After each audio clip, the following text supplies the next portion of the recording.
Eusko ikaskuntza, jakitez.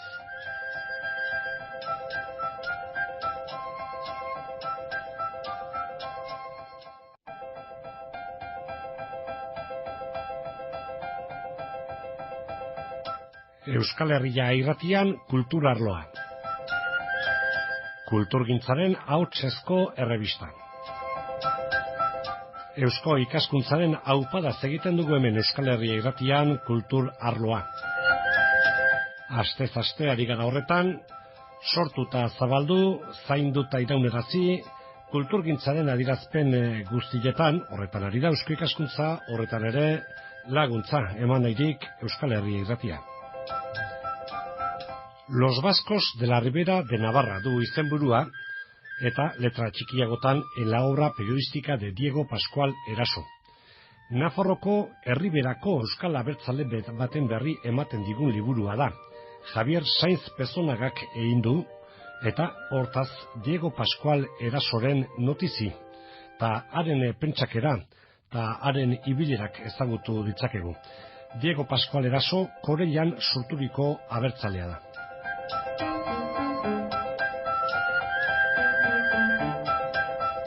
Nortzen, gizon hori zer egin zuen, zer pentsatzen zuen, ezagutzia interesgarri zego, gaur egungo jendeari, hala iruditu zaigu. Autorea dituko dugu Javier Sainz Pezonaga, baina hori baino lehenago Pamiela argitaletxearen izenian Jose Angel Irigarairen esanak.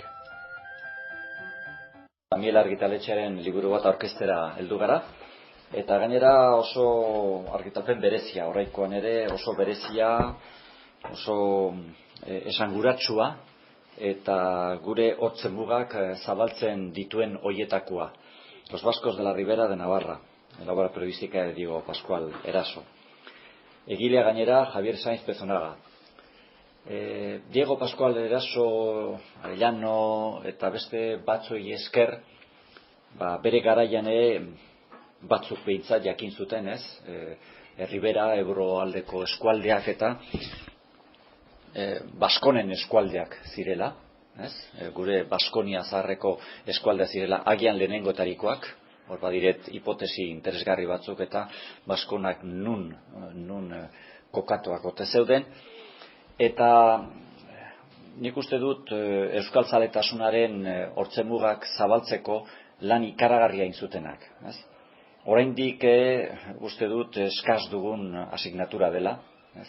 Euskaltzaletasunean beti Ribera eskualde irredento bezala, kanpoko eskualde bezala, euskaldundu behar duguna, geurera ekarri behar duguna, konturatu gabe haiek bere hartan ere oso ongi daudela, eta behar bada gu hartara joan behar dugula, haiek gurera ez dakiz zer den gu hori, ez? Eta gainera gure herriaren historiaren lekuko paregabeak direla. Arrago hortan egosi baitziren gauza asko. Besteak beste, Javier Sainz Pezonagak Euskera en la Ribera de Navarra liburuan zioen bezala, euskararen mailegu batzuk ere, hasi berria gara, jarri gara.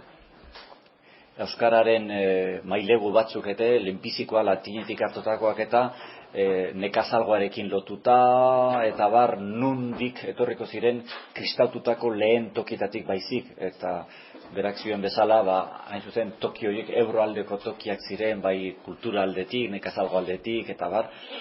Eta Diego Pascual Eraso da personai gizon oso berezi bat, Javier Sainz Pezonagak kontatuko digu.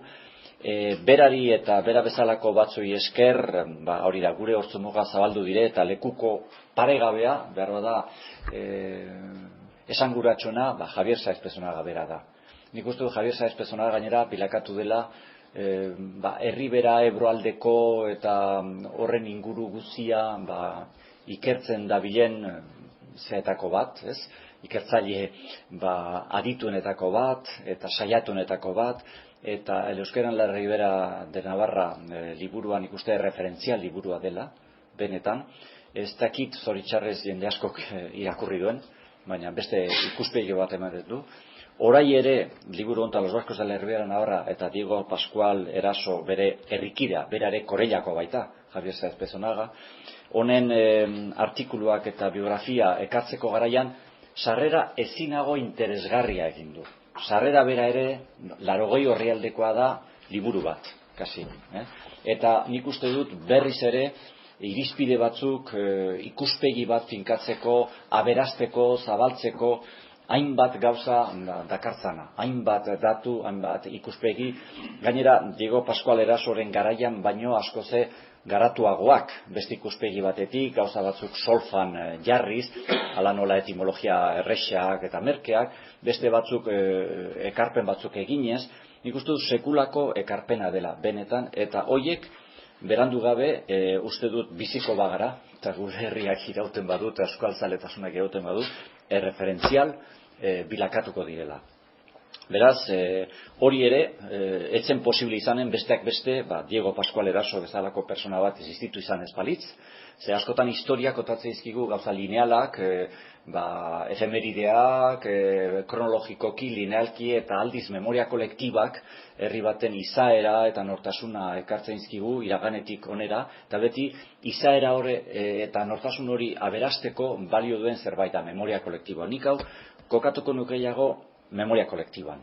Gure herriaren memoria kolektiban, ze badago hor asignatura pendiente bat, abertzaletasunean, euskaltzaletasunean eta hegoaldeari dagokionez eta ze ikuspegi dagoen, eta uste dut orai Nafarroatik ikusita eta Nafarroaren handitasuna eta historikoki izan duen garrantzia kontuan hartuta oso baitazpadako ekarpena direla. Luzatu naiz pixka bat, barkatuko duzue, baina uste dut merezi zuela. Gainera liburu oso berezia da, saio eta testimonio edo historian ere, sartuta dagoen saio eta testimonioen kasu honetan, baina badakizue Fede Roma daukala, ze egin beharren artikulu guziak imprimatu eta holako liburu potolo egia aterako zen, berak hautatu ditu artikulu zenbait imprimatzeko, eta hoiek gainerako guziak, argazkia barne eta bat, zer roman dire. Beraz, oso liburu alde hortatikan apaina erabilgarria, erresa erabiltzeko, eta aberatsa da. Javier Saez de Pezonaga, Los Vascos de la Ribera de Navarra, hitza zuri. Eta mila esker olako aportazioak egiteagatik. Diego Pascual Eraso, Korellan jaio zen, 1881 eta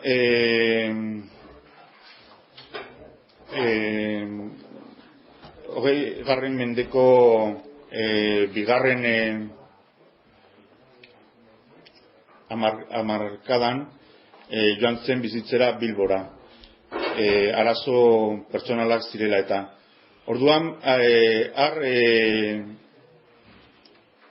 ikasi zuen magistaritza eta maizua izan zen Bilboko eskoletan, eskola publikoetan.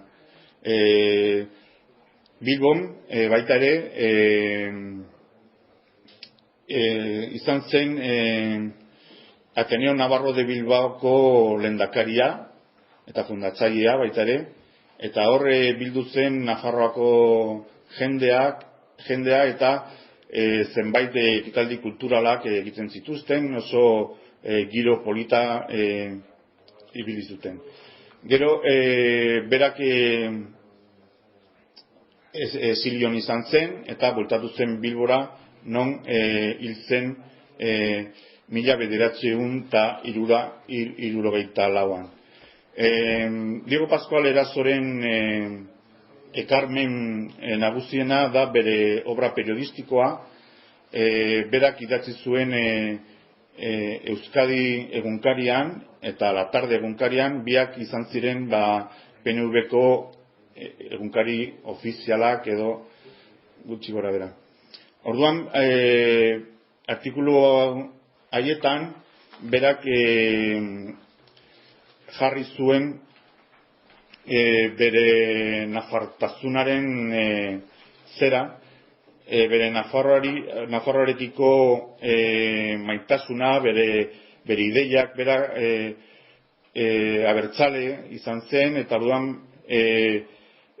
ikusten zuen zenbaitetan herribera pizka bat gutxietzia zela, eta orduan berak ikasi zuen historia eta irakatsi zion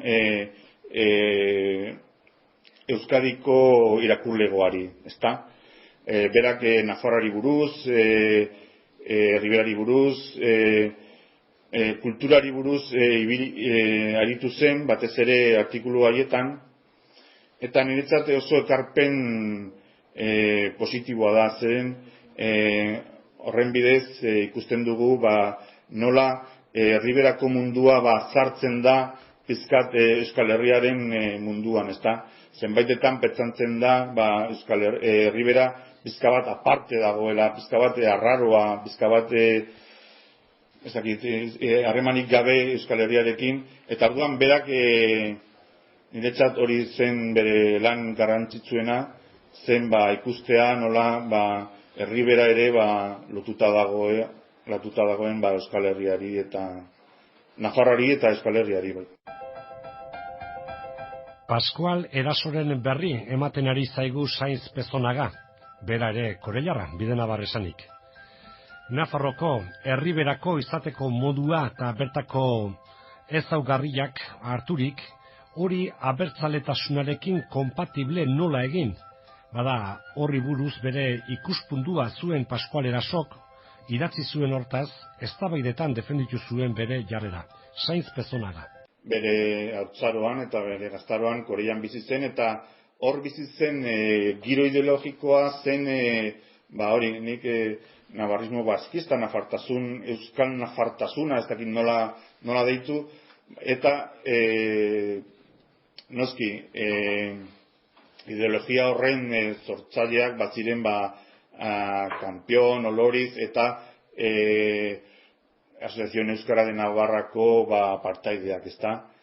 Orduan, berak ere, lagamazadako gidoa bizka bat ezagutu zuen, eta orduan, momentu hartan, navarrismo nafartasuna ez zen euskaltasunaren aurka jarria, ezta? Zen, oso Erriberan ere, zenbait periodikutan agertzen da, arko garaian, las provincias hermanas, eta holako espresioiak ibiltzen ziren, ezta? Eta orduan, berak ideologia horrekin joan zen Bilbora, eta hor berak esaten du, konturatu gabe, ni nazionalista nintzen, abertzalea nintzen. Ez zen haustura bat bere navarrismotik, bere nafartasunatik, euskaltasunari bidean, ezta? Orduan, baina noski, berak ikusten zuen baita ere horko giroan edo Bilbon edo zenbaitetan Ribera menospreziatzen zela, ezta? Gutxiesten zela. Orduan, hori alde batetik. Eta beste alde batetik, eztabaidak izan ziren nazionalisten artean, ea nola bideratu propaganda Nafarroa. Nafarroan, dakizuenez, izan zen momentu oso garrantzitsu bat, la Asamblea Municipal de Pamplona, Iruñan, nola estatutua, nola galdu zen aukera hori, eta Nafarroan sortu ziren nazionalisten artean, nahiko egoera larria, ez zer egin dugu gaizki, zer tal. Orduan sortu ziren zenbait ideia, eta bat izan zen, Agerrek proposatzen zuena zen, gure ahalmen guztiak eta gure esfortzu guztiak mendialdean jarriko dugu, nola horre euskaldunak dire, errazago hartuko dute gure mezua, eta gero joango gara Riberara. Eta hori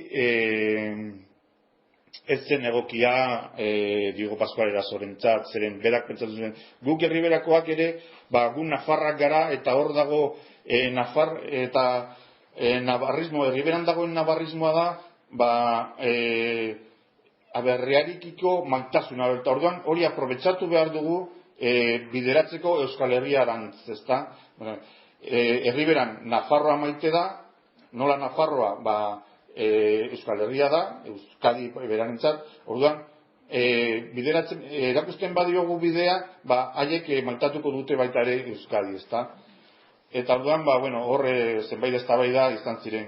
Eta baita ere,